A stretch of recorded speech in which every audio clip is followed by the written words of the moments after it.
Hey everyone, Coomber Radio, episode number 174. Now, I am filming this show with someone else from another part of the world, and I know I promised you last week it would be Rob Wolf. Well, I tell you what, it's not. I fucked up, basically. I turned up at the wrong time. Rob said you're an ass. I didn't get the show, so we moved the show forward. I already had the show in the bank, so I will introduce this show pretty quickly. Also, because I was speaking to my brother the other day, and he said, we were talking about the podcast, and he said, Ben, loving the podcast. I'll be honest, I haven't really listened for 6 weeks. And I was like, why is that? And he goes, you're starting to talk too much. You're waffling. So I'm going to talk less about me and far more about the other person. So I'd like to welcome to the show Mr. Eric Helms. Thank you very much. It's a pleasure to be here. Now, Eric, I know the audience is going to be a good handful of people that follow your work. We'll say some of your work is trending. You're quite a hot topic in kind of the bodybuilding, powerlifting kind of scene. Give people a little bit of background as to who you are, what you do, what the Eric Helms story is. Okay, cool. So I've been a trainer in the fitness industry in general, but specifically as a bodybuilding coach and a powerlifting coach for drug-free lifters since about 2005. I just started out as a guy who really liked lifting, both for changing the way my body looks and also to be as strong as possible. Really enjoyed lifting heavy things, and then found that I very quickly fell in love with the science of it as well as the practice. So I've been dedicating my education to it for a long time. I'm currently a PhD candidate at AUT University in New Zealand. I'm originally from California, so I live here in New Zealand with my wife, and I'm studying strength and conditioning, specifically looking at autoregulation in powerlifters. I previously did a master's degree looking at nutrition manipulation for weight class restricted strength athletes and physique athletes.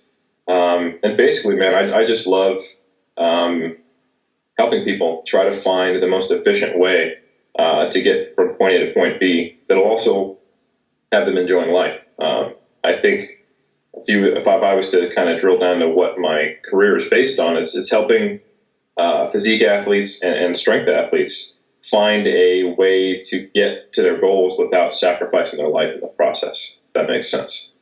No, it makes perfect sense, and I actually think it's one of the reasons I'm so keen on your work, because what the industry doesn't need, I don't think, as a whole, is to become more and more and more specific, detail-orientated. While we understand the details, we've gone to a very scientific level as it is, and there's people like yourself, Lane Norton, loads of people that have kind of bashed people over the head a lot and said, you know what, yeah, come on, we love this game, but let's not make it take over our lives, and let's not think that you can't do X on a Friday night with your family, or it takes over the weekend. And there seems to be so much of a realism around your work, and I think I really appreciate, and I think your audience has really resonated to that. Well, I hope so, and it comes from a place of experience. I've been the guy who has told my wife, sorry, we can't go out tonight.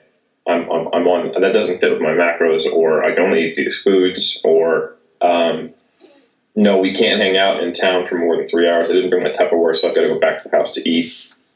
If you can think of the relatively unhealthy social decisions that the bodybuilders have made, I've made them all, and suffered the consequences. And that's something that I just don't want others to have to go through. And I'm a firm believer that bodybuilding is something that should enhance your life rather than detract from it.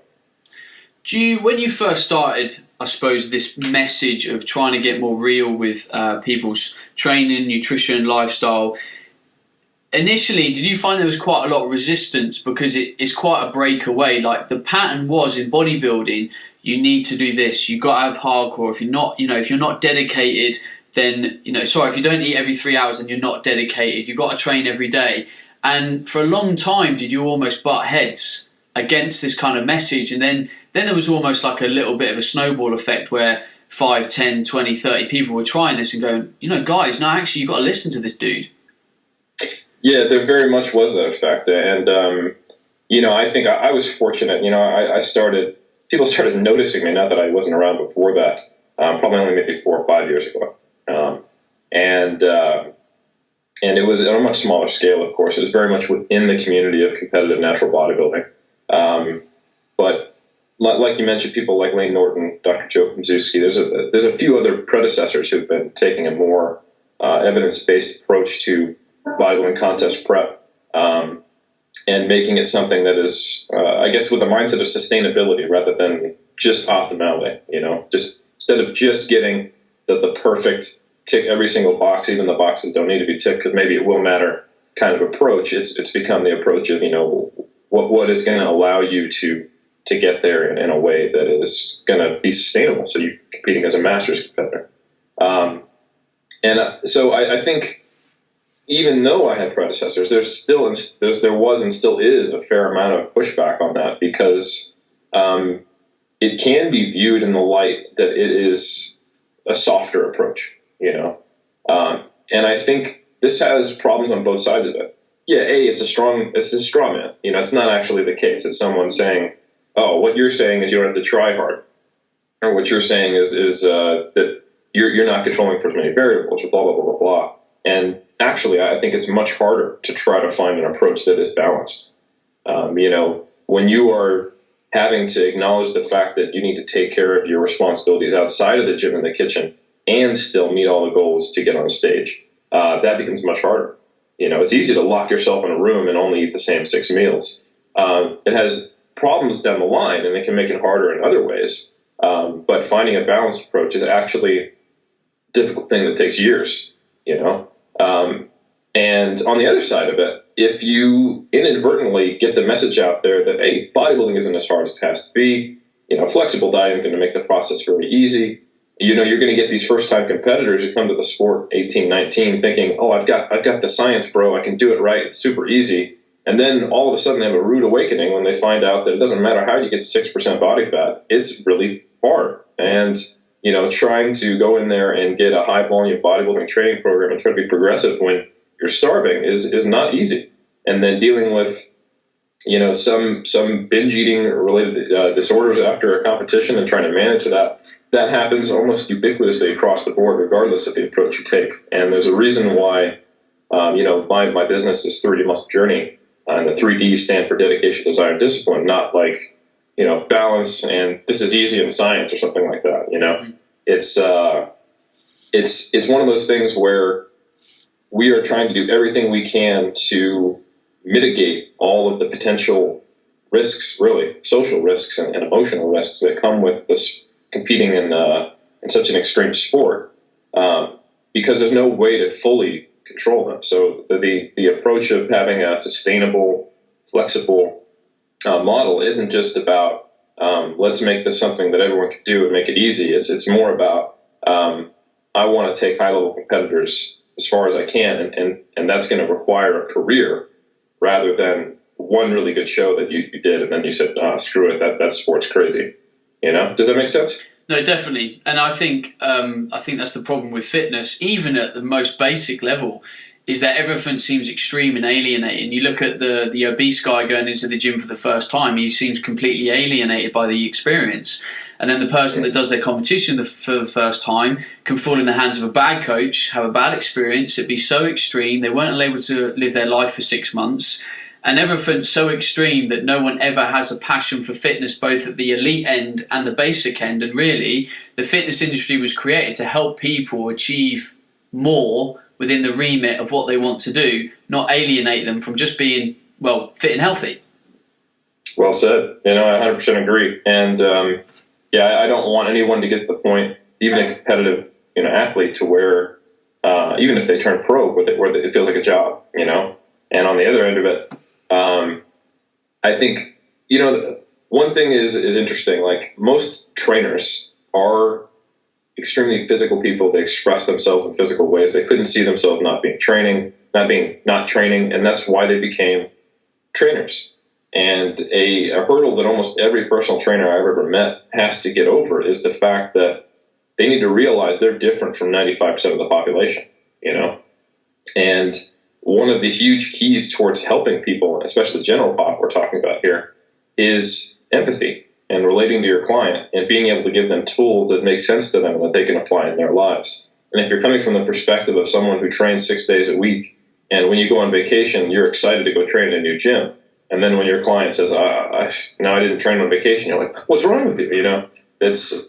There is a huge disconnect for the average trainer towards simply understanding their clients. And I think we run into a lot of these problems. Like, most of the people who listen to my stuff are bodybuilders and powerlifters, or they want to get into that, or they're very interested in hypertrophy and strength. And probably 40% of them, like, no joke, are personal trainers as their career. And I always am careful to think, like, are they going to want to apply this to their clients? And a lot of the times it doesn't translate, because I'm talking about what makes sense for competitive athletes. And they're thinking, I should be having all my clients weigh all their food, track their macros. I made that mistake as a trainer early on. And even being a trainer, trying to help people, I could alienate them, telling them you need to do these extremely,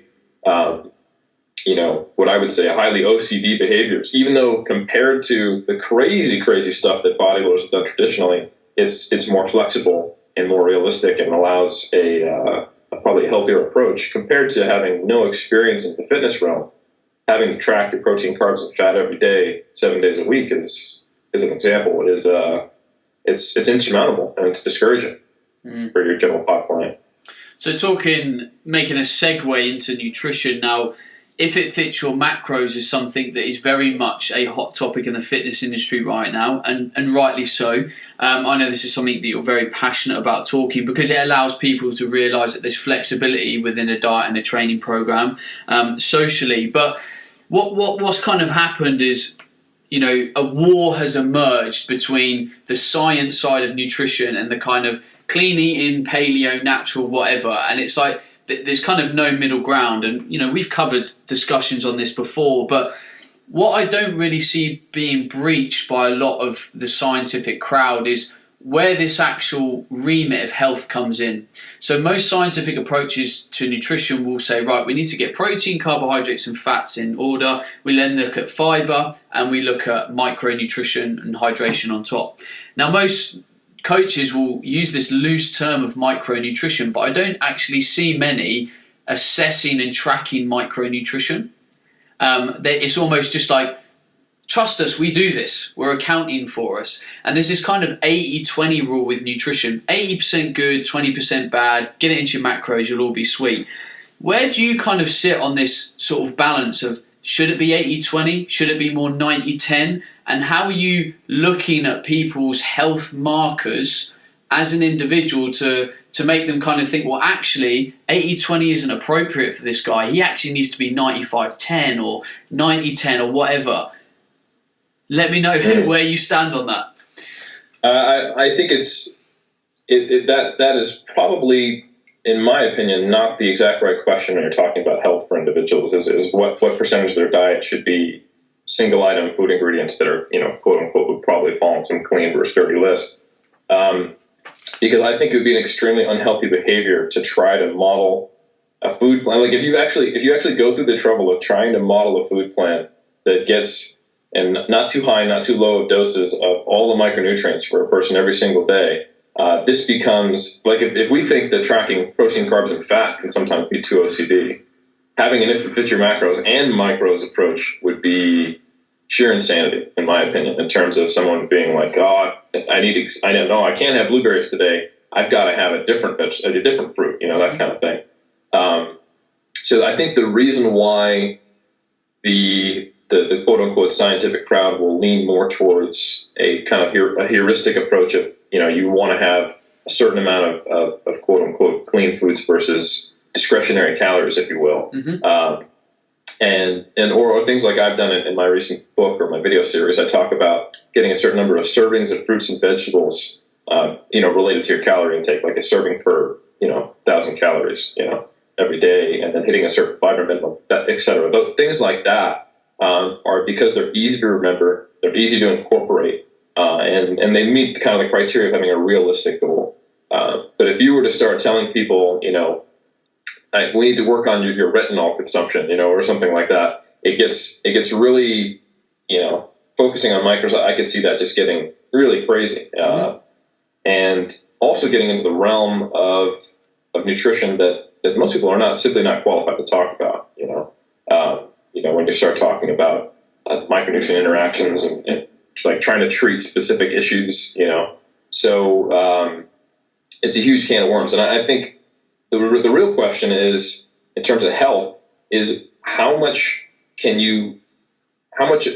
the process can you make something that doesn't stress the person, that isn't a chore for them to do every day? We're talking about mental health now, So the process of tracking on a day-to-day basis is something that you want to eventually make just happen. So it doesn't have an effort component. So you free up that time, that energy, that willpower, if you will, so it can be applied to other things, so that it's not a drain on the person on a day-to-day basis. And that is creating sustainability, because by far and away, the thing that's going to make someone the healthiest is getting a healthy body weight and a healthy overall calorie intake. And if they can span that out over a long period, that's going to make a huge difference. Now that said, in specific contexts, for example, a competitive bodybuilder who has to get very, very lean and restrict calories, you do want to talk about foods to a point of, hey, here's some common deficiencies that can come up because we're getting very low in calories. That in and of itself can create micronutrient deficiencies. And then, hey, some of the traditional approaches of let's cut out dairy, let's cut out red meat, let's cut out a few other things, can result in these specific deficiencies. So you want to make sure these foods are included. And here's some easy ways to do it. If you want to be able to get dairy in without pushing your carbs and fat up too high, hey, Greek yogurt. If you want to get lean cuts of red meat, awesome. We can keep that iron level high. That type of thing. But that's a very specific context. When we're talking about someone dieting to very low levels of body fat. In general, I think the discussion of health should be more around mental and emotional health and creating a sustainable diet. And that's something that, honestly, there are lessons that both camps can take from either side of the fence. The if it fits your macros crowd, on a strict sense of, hey, the solution is that this, straw manning that whole group. Mm-hmm. If they say the solution is you have to track your protein, carbs, and fat on a day-to-day basis, but hey, you can fit whatever you want into that diet. Honestly, I think that is only a small step above a strict meal plan that you follow every day in terms of rigidity and a lack of flexibility. Expecting people to do that on a day-to-day basis for their entire lives, I think, is probably not a healthy thing. And on the eat clean side of it, having no flexibility and always eating the same foods and having a very limited list can also be a problem. However, there's flexibility in both sides of it. The eating clean crowd, they have a very simple rule. Here's the foods that are good, here are the foods that are bad. Just eat the good ones. That's extremely appealing. There's a reason why that stays around. Mm-hmm. And it's much easier to understand and incorporate than simply tracking, than having to go through the trouble of tracking your carbs, fat, protein, and learning nutrition and understanding what the value of those macronutrients is, knowing how to read nutrition labels, getting a food scale, et cetera, et cetera. And I think there's a lot of value in taking approaches that can almost auto-regulate the process of eating. And, I think if both sides could acknowledge that they had something right on either side of the fence, that's when you really get towards what a true flexible dieting, healthy approach is. And I don't think a rigid meal plan, nor do I think a strict if it fits your macros approach is a healthy approach. I think you want to be looking for the heuristic benefits of the clean and dirty approach, and then the flexibility that comes with the if it fits your macros. Sure. Okay. I totally agree. And I suppose my kind of angle, maybe I didn't word the question as well as I could have done, is that I suppose in your journey as a coach, and perhaps we could actually tie this into supplementation recommendations, that we know that there's some things that hard trainers commonly deficient in: omega-3s, vitamin D, magnesium, zinc, maybe some of the B vitamins. Is there ever a point in your journey as a coach where you go, right, we've been doing things for 3 to 6, 12 months now, let's actually let's have a look at your micronutrition and actually see because there could be a pattern in their diet where they do actually eat really the same foods very often. It's like, well, actually, you're not really getting any of this group of antioxidants, for example. So that's kind of what I'm getting at, to ensure that there is actually, over time, a broad spectrum of healthy nutrition aside from the macros. Oh yeah, no, for sure. Like if we're going to talk about, coaching someone over a diet, there you do want there to be a check-in points at stages, even if you're just someone who's not looking at the foods.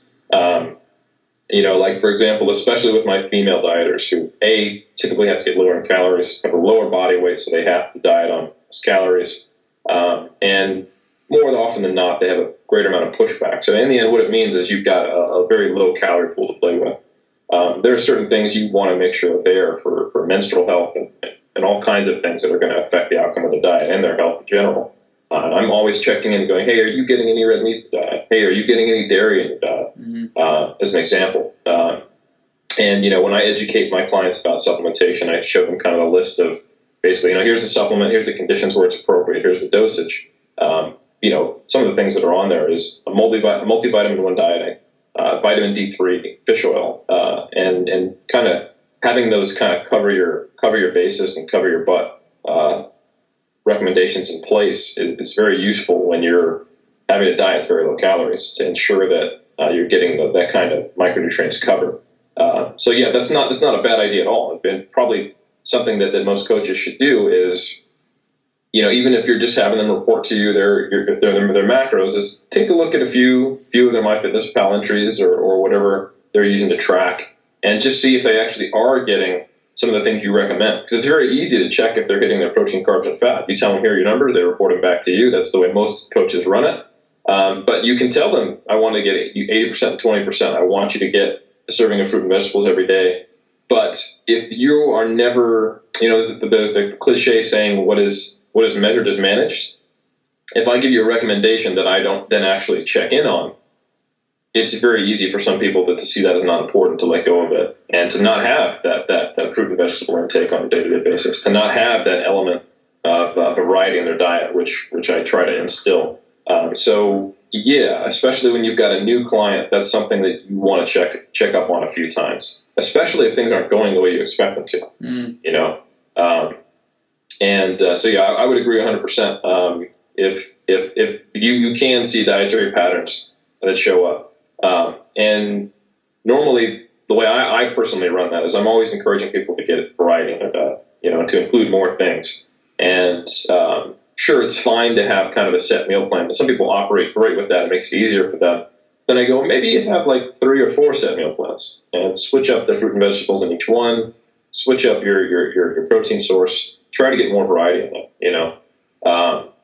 So there's a way to work it depending on the personality type and the comfort of the client with flexible dieting. Some people, they feel like they need a whole day to plan the next day's food, and that's why they eventually fall into the, I'm going to make a set meal plan. Mm-hmm. If they do that, awesome. Tell them to do that 3 or 4 more times. Once the work's done, it's done for the whole rest of the diet, or until you change their food intakes and they have to adjust portion sizes. And then for the folks who just like to quote unquote freestyle it, they have their macros and they'll change their food up on a day-to-day basis.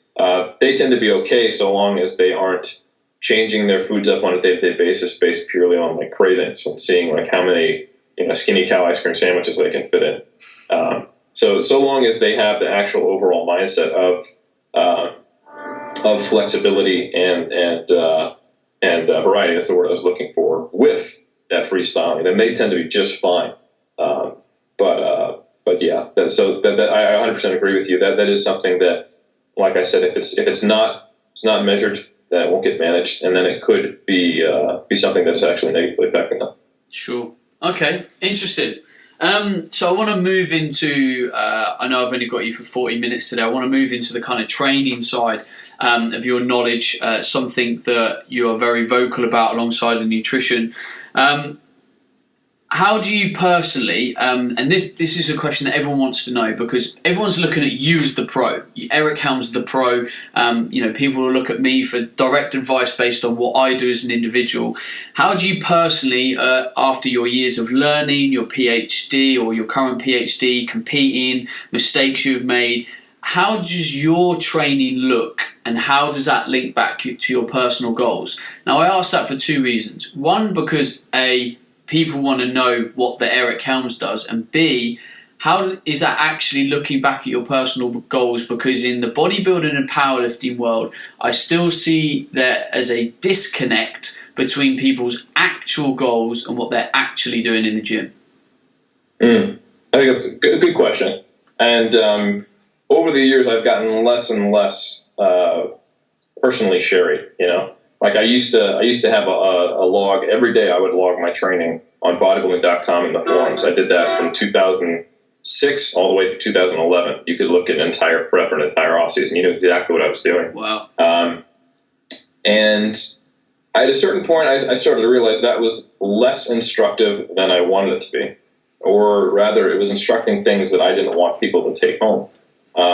Like still to this day, despite the messages I put out there, people are going, yeah, so I'm doing the same program as X YouTube star or X athlete. And even when they choose someone who is doing things in a what I would say is an appropriate way or an effective way, and it's they've so much missed that point of individualization and matching training to your training age, your volume tolerance, and et cetera, and your goals and specificity.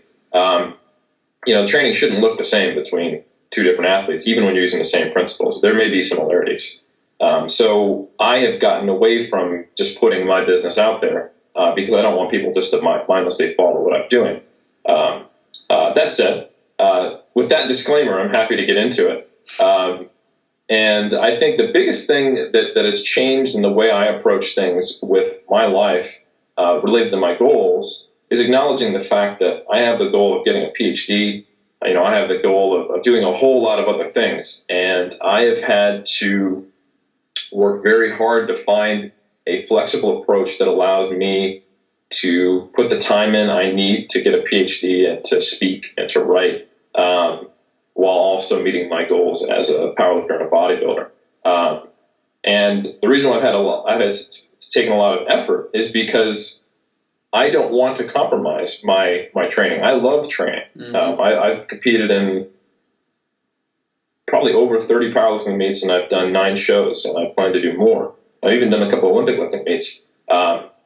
So the love I have for training is still burning just as hot as it ever has, and my goals as an athlete are still very strong. And I get a lot of life satisfaction and a lot of stress relief from training. So if I don't train, I'm not happy. So at the moment, I went through a couple phases here. I was trying to figure out a way to train with the schedule I had, and I went, you know what? I can make a 3 times per week program work. I've never trained 3 times per week because it's not enough time in the gym for me. However, to get the target volume I need and to get the specific training I need as a powerlifter, I ended up doing these 2.5, 3-hour sessions 3 times a week. I've been in the game, 11 years now, training, coming up on 12. And for me to progress, I have to do a fair bit of work. And I found that these were just absolutely killing me. I couldn't keep it up. I was doing squat, bench, deadlift twice a week, and then a bench plus accessory day. And I was progressing, but it was at the cost of both my mental and physical health. We're not optimal. Let's put it that way. So I switched to an approach where I started coming in much more frequently, and this lined up nicely with the data collection I was doing. I was basically in a gym collecting data on a powerlifter at a powerlifting gym around the city 6 days a week for the better part of from July till December. Doing a study. So I was like, you're in a gym almost every day. You don't have a lot of time because you're working with multiple athletes. Sometimes I'd be in there from, say, 9 to 3 and then have to write client work and stuff like that. So I was sneaking in these 30 to 45 to maybe an hour at most if someone was late or if I had a lunch break or if there was a gap, workouts almost every day.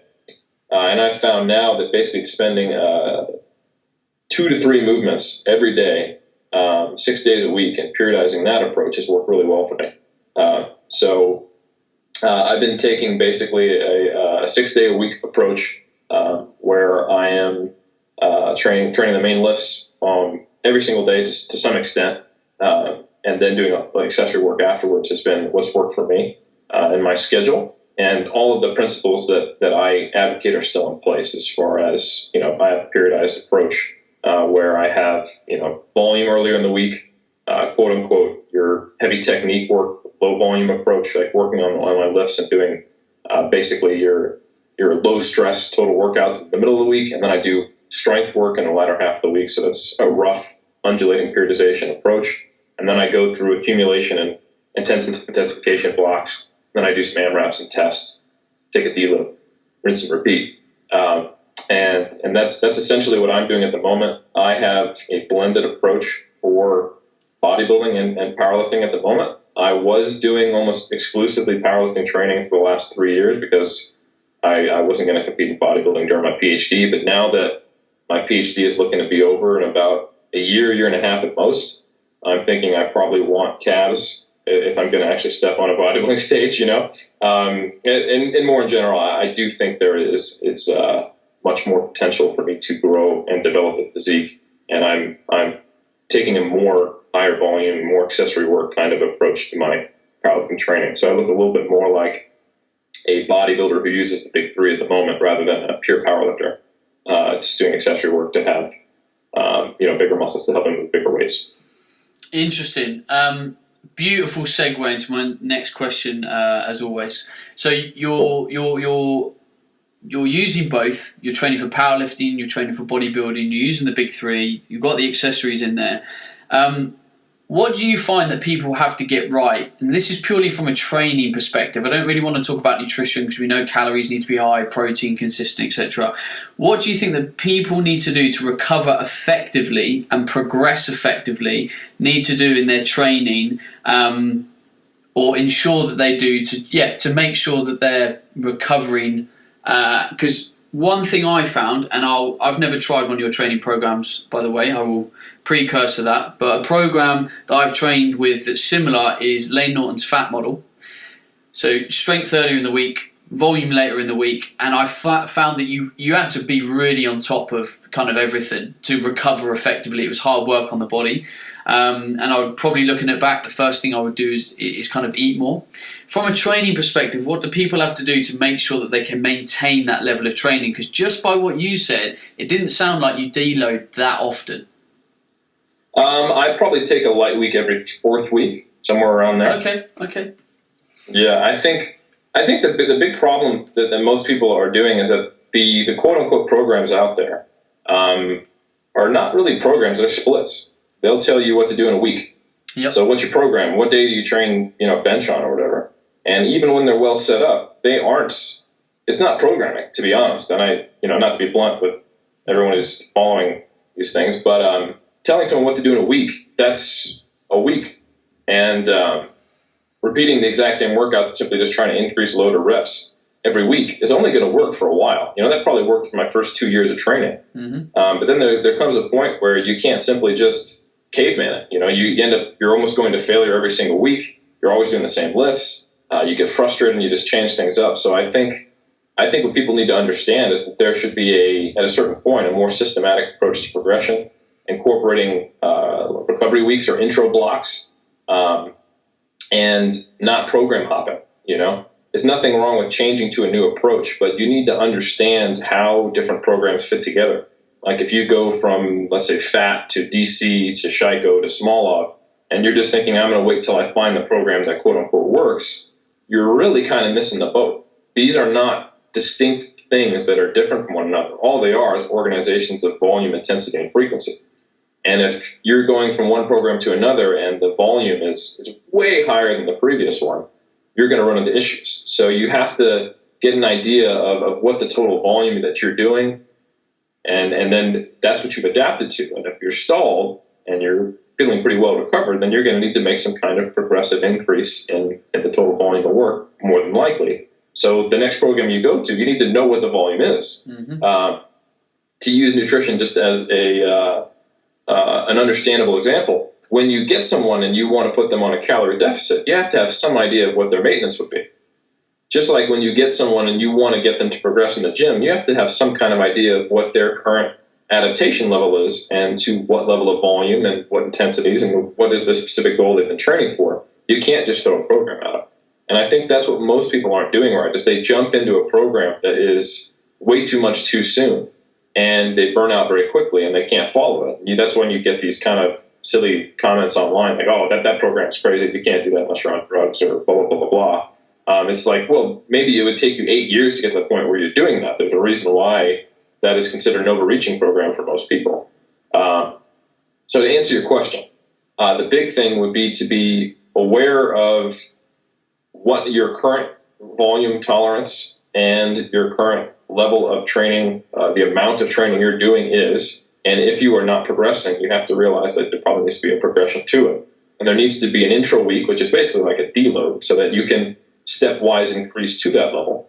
And then you need to have a cyclical approach towards deloading or having light weeks or tapering. It doesn't need to be every 4 weeks, but it should fit in with when your stress levels are getting to the point where fatigue is overcoming fitness. We're going to talk about kind of that dual factor model. When you train, you get more fit, you also generate fatigue.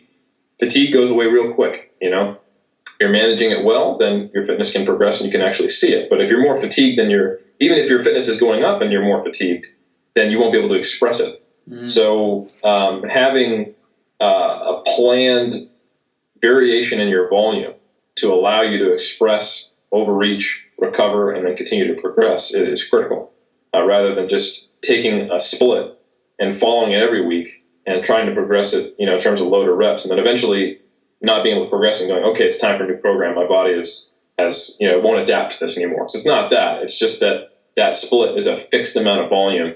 It's a fixed amount of, it's a fixed intensity related to that, but the reps and sets you're doing. And all you can really do is manipulate you're doing more reps or more load. So I think you have to have a slightly better understanding of the big picture of what is actually going to drive adaptation. I think that it's an amazing point for the key reason that when I think back to when I was younger in my earlier training years, there was always the excitement of the next program. So you were doing your week and another week and your weight went up, and fourth week you're already looking at your next program, and you kind of, I know now that I'm like, right, I'm going to take 4 or 5 days off or do something a bit lighter for a couple of days. But back then I'd be like, no, fuck it, I'm just going to start. Leave it. And I do seminars to rooms of trainers, and I'm like, how many of you guys program in a deload for your clients? And about 50% of the room hands will go up. How many of you program for a deload for yourself? And 8 people in the room out of 100 are putting their hands up. And I'm like, why are you guys doing this? None of us are taking our own, advice. And it's the same when I talk about stress. It's the same when I talk about time management and balance, all these other things. And we get so excited. So I think it's, I just wanted to highlight your point that we've got to get around just looking at the week and the day and looking at the month and maybe the 3 month, the kind of macro cycle of what you're trying to achieve. And how, again, which is why I asked you the question, how that links back to your actual long-term goals. Yeah, yeah, definitely. And I've been victim of that myself, the way I used to train. A huge part of that is psychological too. Like, you're a trainer, so you think you don't need a trainer or a coach, so you do your own training. And then, of course, all those knee-jerk reactions where you think you're the special snowflake or you just want to get the gains faster and you have these emotional decisions, emotion is going to override your knowledge most of the time. There's a reason why, psychologists aren't allowed to treat their family members because they're too emotionally attached to them. They're biased, right? And who are you more emotionally attached to or biased than your own mind and yourself? So, I think trainers do a big disservice to themselves when they consider that, oh, now that I've become a trainer, I don't need a trainer. I got to do my own programming. It's a weakness or showing me a lack of my own knowledge if I get my own coach or my own trainer. And you're basically saying that there's no value to your profession. That you're just a collection of memorized knowledge. Which a trainer is not. A coach is someone who is a mentor. They're an educator. They develop a relationship with the person they're working with, and they're trying to use all the tools they have and fit it into that person's life and teach them and make them self-empowered and able to do their own thing. That's what the actual skill of being a coach is. That's why I share my information so freely. Some people play their cards very close to their chest. They don't want people to know their secret programming or et cetera, because I don't worry that someone is just going to be able to memorize my books and then steal all my clients. I mean, that's a ridiculous, scenario, but I recognize, not to toot my own horn a little bit, but that through years and years of doing this, I'm good at coaching people. Yeah, I've got the tools to do it in an effective method. As far as science says now, it'll be different in 10 years. But a good coach is not defined by what approach he takes. in terms of the scientific principles applied to training or nutrition. That's an element of it. A good coach is defined by their ability to communicate, develop a relationship with, and provide an unbiased feedback and help someone become self-empowered. And that's something that is not book knowledge. And that's something that you will miss and not be able to give to yourself because of that bias. So that's one reason why the 5 of us in 3D Muscle Journey, we do a lot of round-robin coaching. We get a lot of feedback from one another. And I've also outsourced my coaching many times. I worked with Dr. Adam Story, who was the head coach of Olympic weightlifting in New Zealand, and he did my programming for a while because I knew I was just too close to it. I would do dumb things when I trained myself. I would skip those deloads, right? I wouldn't take an intro week. I'd jump into a huge ton of volume, and then I hurt myself, So, a huge amount of knowledge doesn't make you immune to bad decisions. The more you know, the more you can convince yourself that what you're doing makes sense for some reason. Yeah. So you have to be careful on that with that as well. And I think that's a huge reason why a lot of trainers fall into that trap, in my opinion. Yeah, I've been using a coach now for about 3 months. Before that, it'd been about 2 years, and I've never made. I'm making so much more progress. He's got a great understanding of biomechanics and strength and conditioning, so he's sorting out the many, many problems I have with my body. And it's just loads of things. Like I don't get blisters when I run. When I play rugby, so I used to get loads of blisters. Now my legs work properly. I don't get blisters anymore. I don't get sprained ankles. Like there's just loads of little things rather than the macro things that my body works so much more efficiently because I took the plunge to find a coach. And so anything, if you know you're not making the progress you're capable of, you have to outsource. You've got to look for an external view, even if it's for a short period of time. Even though if your cash only goes so far and you've got 50 quid in your pocket, just spend that 50 quid on getting the insight. I think it's so important. Right, I'm aware of the time, and we said I wouldn't take up too much of your time, Eric. I just wanted to ask one last question, because we've talked a lot about training, and earlier in the conversation you mentioned kind of templates of training that you almost recommend or you would vet as being legit for people. Are there methods, if there's people listening to this right now thinking, do you know what, I need to consider my training, I need a new direction. Are there templates that you recommend? I know you've written some yourself, so this is a time to big up your own thing. But If you just throw out some methods out there, people could go and use that beautiful Google machine and kind of do their research. Yeah, so to help them use the Google machine, the programs, quote unquote, that I write are really just different examples of organizing the principles. So if you guys Google the muscle and strength training pyramid, you can find a YouTube series I did that's a little under 3 hours long in total. It's like 6 videos, so you wouldn't have to spend any more than 20 to 40 minutes at a time. And I talk about all the different principles of training, and the big ones that are encapsulated in a split that or a program, quote unquote, would be how to organize volume, intensity, and frequency. And so in general, if we're talking about training each body part anywhere between 2 to 3 times per week, and you're getting roughly in the range on average, not every single week necessarily, but you periodize it, 40 to 70 reps per body part, and you are training somewhere between a 1 to 12 rep max most of the time if your goal is strength or hypertrophy. Obviously, heavier more often if your goal is strength, or more moderate rep ranges if your goal is hypertrophy, just because it's easier to get more volume that way. That would be where it would fall in. Some easy templates to hit that would be an upper-lower split. Your average intermediate, great idea just to go upper-lower, a couple days off, upper-lower, another day off. And, have a few days where you're focusing more on, let's say, strength, and a few days where you're more focused on accumulating a lot of volume.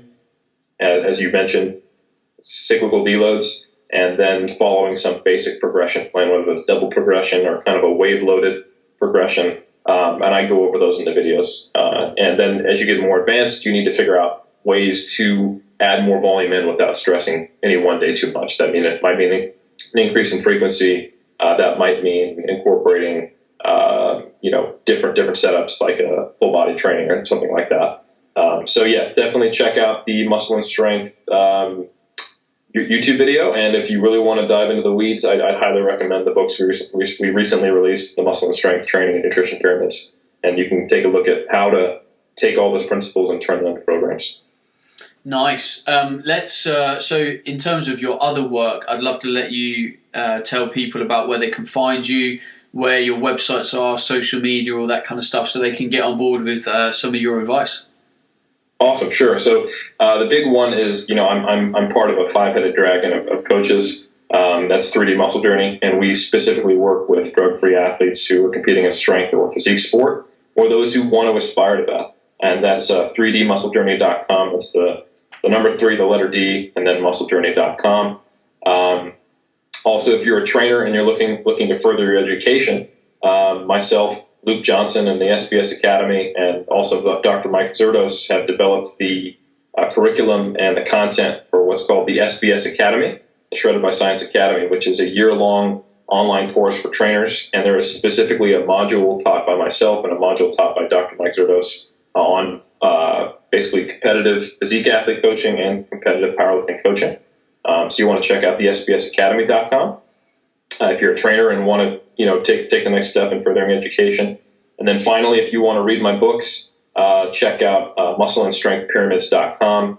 I wrote the books with Andrea Valdez, another 3DMJ coach, and also Andy Morgan, very smart guy who's making big waves in Japan with the fitness education. So those are the 3 places that you'd want to check out my work.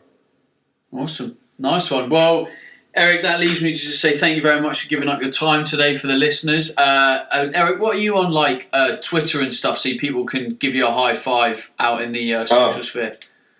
Probably Facebook's the best way to go for me. I'm not on the ones that require constantly doing stuff like Twitter and Instagram. I kind of shy away from, but you can find me on Facebook, and I'm on there pretty frequently. And you can give me a high five or a message or a like or a poke. There you go. So if you've enjoyed this, go and show your appreciation. Eric's given up his time for this. I'm very thankful of it, and so should you be. Hopefully you've learned some cool stuff. If you've enjoyed the show, please give it a share, give it a like, retweet it, tag a friend in a post, share the information. Otherwise, this information has no way of reaching more people. Thank you very much for listening. Eric, thanks again. Thank you. I really appreciate it. I will see you all on next week's show. Ciao. Hey everyone, Vancouver Radio, episode number 173. I am joined by the ever wonderful, far better looking, finer ass rocking than the Rachel guy.